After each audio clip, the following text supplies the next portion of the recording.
13-октябрда Жогорку Кеңеште министрлер кабинетинин жаңа курамы ант берүү учурунда сүйлөгөн сөзүндө президент Садыр Жапаров парламент мүчөлөрүнө өлкөдөн чыгарылган алтын концентраттары тууралуу маалымат берди. Жапаров ошондой эле депутаттарга салмактуу маселе көтөрөр алдында аны биринчи текшерип, чын аныгын билгенден кийин гана трибунага чыгып сүйлөөнү сунуштады. Ал эл өкүлдөрүнүн көтөрүп чыккан маселеси далилдүү болсо, элге дагы ишенимдүү болорун кошумчалады. Жогорку Кеңештин депутаты Акулу Бердиев 22 сентябрда Кыргызстандан аткезчилик жолу менен ташылып баратканы үчүн кылмыш иши козголгон алтын концентраты Кытайга чыгарылып кеткенин билдирген. Анын сөзү боюнча 17 фура жүктөлгөн контрабандалык алтын концентраты Эркиштам бекетинде кармалып турган болчу. Аны Достук өткөрүү пункту аркылуу ташып кетишкен.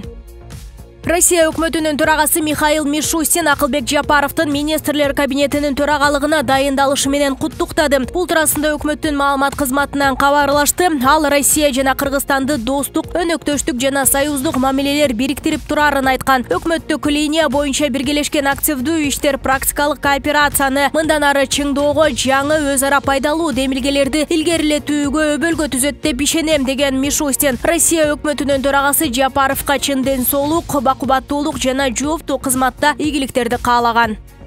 Мамлекет башчысы Садыр Жапаров бүгүн 14 октябрда Жогорку Евразиялык экономикалык кеңештин жыйынына онлайн катышат. Бул тууралуу президенттин маалымат кызматы кабарлады. Билдирмеге караганда, жыйын Казакстан президенти Касым-Жомарт Токаевдин төрагалыгы астында өтөт. Анда ЕАЭПке мүчө мамлекеттердин башчылары бир катар документтерди, анын ичинде глобалдык климат маселеси боюнча билдирүүнү кабыл алуусу болжолдонууда деп айтылат маалыматта. Ошондой эле ЕАЭПтин мунай жана мунай заттарынын жалпы рыногун түзүү боюнча экинчи этапка өтүү жана күн тартибиндеги башка маселелерди кароо пландалып жатканы айтылды.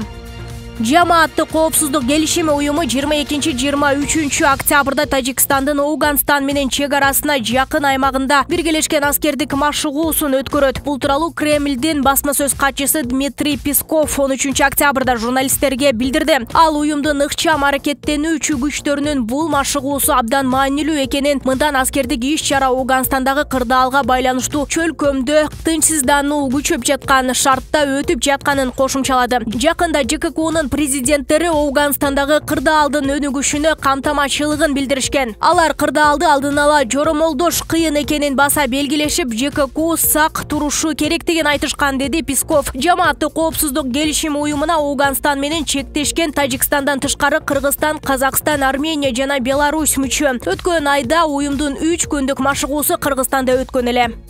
Беларустун ички иштер министрлиги өлкөдө экстремисттик деп таанылган топтордун социалдык медиадагы тайпаларына, телеграм каналдарына жазылгандарды кылмыш жообуна тартууну пландап жатат. Бул тууралуу министрликтин уюшкан кылмыштуулук жана коррупция менен күрөшүү башкы башкармалыгы кабарлады. Сот тарабынан экстремисттик деп табылган телеграм каналдардын көбү оппозицияга таандык. Мындан ары Беларустун атуулдары социалдык медиадагы тыюу салынган уюмдардын тайпаларына катталса, мессенджерлери аркылуу жазыш же телеграм каналына катталса, 7 жылга чейин эркинен ажыратылышы мүмкүн. Быйыл февраль айында экстремисттик тайпаларга киргендер административдик укук бузуу катары катталары айтылган. 2020 жылы октябрь айында Минск сотту Некста телеграм каналын экстремисттик деген тыянак чыгарган. Анын 900 миңдей катталуучусу болгон.